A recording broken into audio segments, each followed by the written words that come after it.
Halo semuanya, kembali lagi dengan pembawa acara saya, Niko Kartuseba, pembawa acara terkece, terkeren, dan teroke tentunya dalam acara yang akan membahas persoalan-persoalan mulai dari politik, ekonomi, sosial, budaya, bahkan pendidikan. Tak terasa Indonesia bahkan dunia telah merayakan 1 tahun sejak munculnya virus mematikan yang kita sebut sebagai COVID-19 atau Corona. Tolong tepuk tangannya, dia udah 1 tahun loh. Yang mulai menyebar di Indonesia sejak awal Maret 2020. Sejak itu pula Indonesia menerapkan lockdown yang dimana pusat ekonomi sedikit berpengaruh karena adanya kerugian besar-besaran dalam sektor ekonomi dan pekerjaan. Bukan hanya sektor kerja atau sektor ekonomi, sektor pendidikan juga mengalami suatu perubahan yang besar gitu.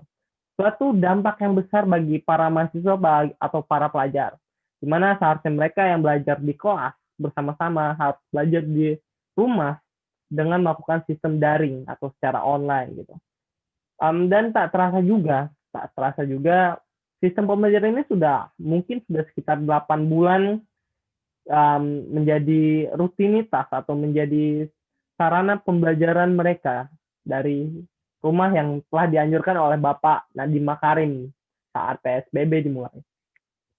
Lalu juga mungkin dari kalian yang melihat video ini juga telah menonton atau telah mendengar suatu gagasan yang telah dikeluarkan oleh Bapak Nadiem selaku Menteri Pendidikan Indonesia kita.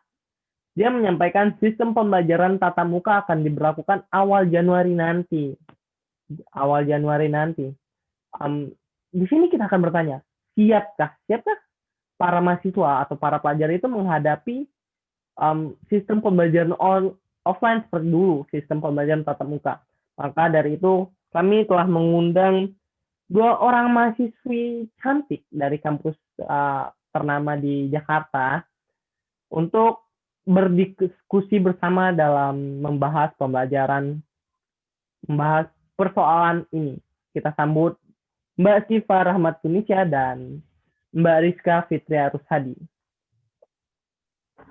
Bisa bagi para jomblo mungkin silakan dilihat ya. Oke, kita mulai. Kita mulai saja. Sesuai dengan apa yang telah saya sampaikan tadi, sesuai dengan apa yang telah Bapak Nadiem realisasikan gitu. Bagaimana pendapat kalian mengenai awal baru pendidikan tatap muka yang akan dilaksanakan pada awal tahun nanti atau bulan Januari nanti?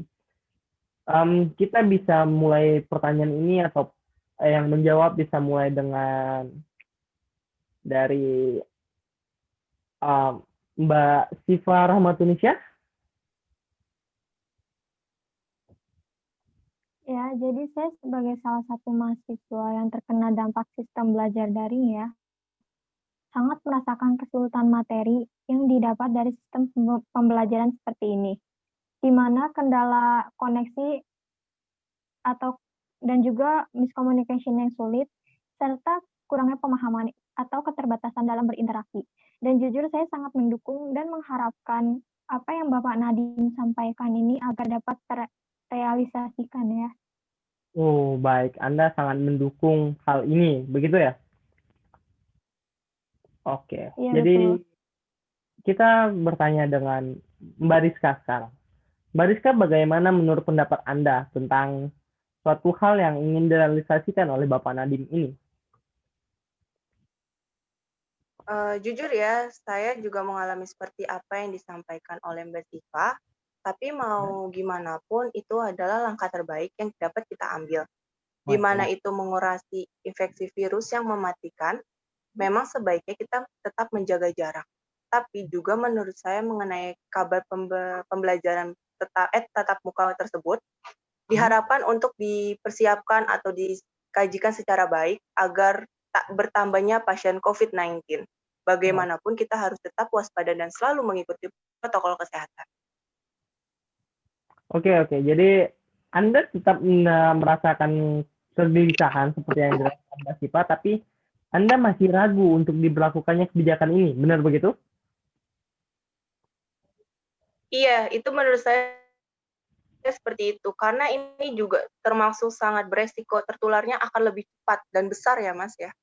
Oh, dikarenakan dalam ruangan seperti itu ya menurut Anda ya? Iya. Ya, ini salah satu contoh dalam saat belajar gitu, seperti inilah. Oke, jadi pertanyaan kedua nih, apa yang kalian tunggu atau kalian rencanakan bila suatu kebijakan dari Bapak Nadiem ini terlaksanakan gitu? Menurut Mbak Rizka saja dulu. Oke, menurut saya itu seperti tidak ada atau lebih tepatnya saya akan menyediakan persediaan kesehatan saat memasuki kelas ya. Karena seperti apa yang kita tahu, kita tidak tahu mungkin ada orang yang tertular tapi tidak menunjukkan gejalanya. Tapi itu menurut saya itu sangat sedikit was-was ya. Oh, Anda, iya, itu suatu hal yang was-was dan patut kita waspadai. Anda, jadi Anda merasa khawatir akan keadaan yang mungkin terpapar dalam satu kelas gitu ya. Anda bakal menerapkan protokol kesehatan dengan ketat dan juga menjaga jarak gitu, Mbak Rizka. Iya, benar. Seperti apa yang saya bilang tadi, kita harus tetap mengikuti protokol kesehatan maupun kita harus tetap menjaga jarak. Oh, oke. Karena itu lebih penting ya buat diri kita sendiri. Iya, penting untuk kehidupan Anda juga tentunya. Oke. Lalu kalau menurut Mbak Sipa dalam menanggapi soal penerapan protokol kesehatan ini bagaimana? Kalau menurut saya pribadi ya, saya kan tipe anak yang ekstrovert ya. Jadi Ekstrovert ya? orang-orang yang lebih nyaman di keramaian tentunya. Saya akan menghabiskan waktu bersama teman-teman saya, bermain di luar Yeah. layaknya seperti keadaan normal, dan melakukan interaksi seperti biasanya. Menurut saya begitu. Oh, jadi ingin melakukan aktivitas seperti normal, tapi Anda tetap mematuhi protokol kesehatan atau tidak, gitu? Ya tentu saja saya tetap harus melakukan protokol kesehatan ya, tapi tidak harus sampai membatasi ruang pergerakan saya. Maksud saya begitu. Oh, jadi Anda tetap ingin berlaku seperti biasanya, seperti saat normal, dengan tetap mematuhi protokol kesehatan, seperti itu ya. Oke. Iya betul. Cara yang bagus dari Mbak Sipa. Oke. Dan untuk pertanyaan terakhir bagi kalian berdua gitu, adakah pesan atau suatu hal yang ingin kalian sampaikan untuk orang-orang atau untuk masyarakat atau teman-teman kalian dalam menghadapi new normal di tahun 2021, menghadapi suatu sistem pendidikan baru ya kita sebut karena kita sudah lama belajar online. Kita mulai dari Mbak Siva yang tentunya dia sangat bersemangat sekali untuk menghadapi suatu kelas secara tatap muka seperti normal. Yes. Ayolah, mulai. Ya, jadi pesan saya untuk para masyarakat, terutama untuk pelajar dan mahasiswa yang akan menghadapi pembelajaran secara tatap muka, tetaplah mematuhi protokol kesehatan yang ada, tapi jangan sampai membuat kita terlalu parno akan keadaan tersebut. Oh, oke. Jadi jangan sampai parno begitu ya. Lalu dengan Mbak Rizka, bagaimana Mbak Rizka atau apa yang ingin Mbak Rizka sampaikan gitu? Sebenarnya saya bingung karena saya sendiri tuh belum siap ya untuk orang-orang yang mulai kegiatan di luar rumah. Selalu berhati-hati karena kita tidak pernah tahu siapa yang membawa virus di sekeliling kita. Jangan mudah berkumpul dalam satu ruangan, bercengkram tanpa adanya jaga jarak dan selalu jaga kesehatan. Oke.